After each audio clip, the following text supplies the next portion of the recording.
Well, Professor Carla Billitteri also from the Modern Language and Classics Department, and I like to thank Zach for the invitation, also Jahan here for the wonderful presentation. I think it's very delighted to hear about these cosmopolitan sympathies in the middle of the world, and how language and poetry try to connect and try to, he said at the very end of his article, this idea to how the truth of poetics to how found its ingenious way to shape language and poetic form into tunnels that join post-war divides.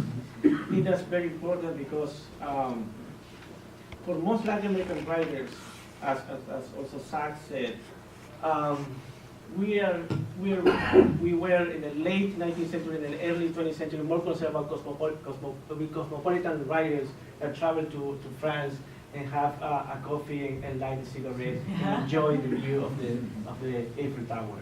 But we were not very concerned about the First World War. There are very few poets who actually wrote about the war, the Great War. One of those is basically Borges, who has maybe 1 or 2 points about it, very small points. And he also published in the magazine Ultra.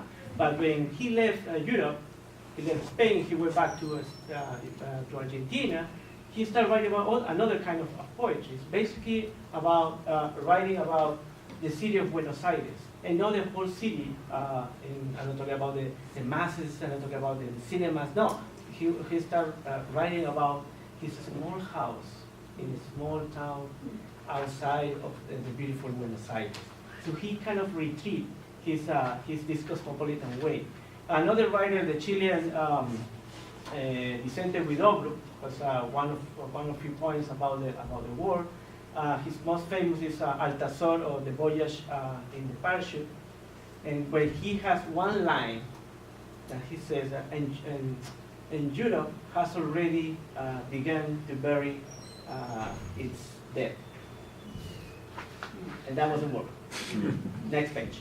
So basically, the writers, they try to come up with a new kind of language. We will have to wait later, many years later, until something really affect the Latin American writers living in Latin America or living in Spain, the Spanish Civil War.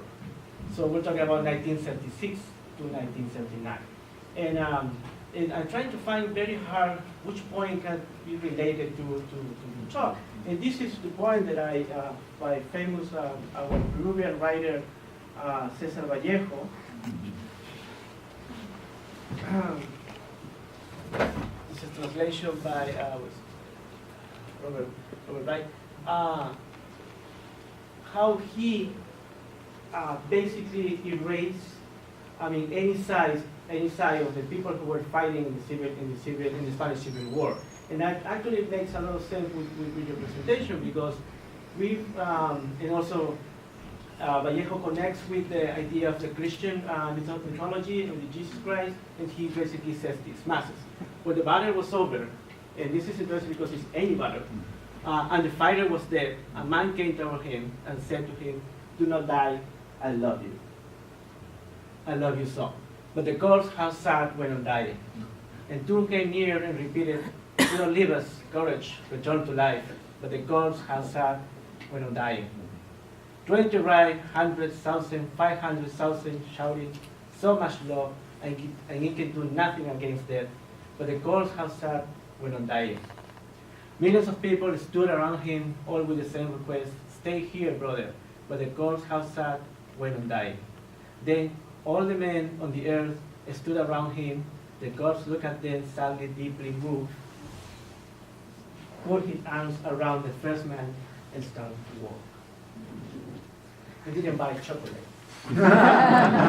So that's I think that's a very interesting point for Vallejo's idea, how the Spanish Civil War affect him and also affect his colleagues. He also was living in France, living in Spain at the time, like many others. And that also relates to his particular politics, which is, like many other writers at the same time, they were part of the Communist Party.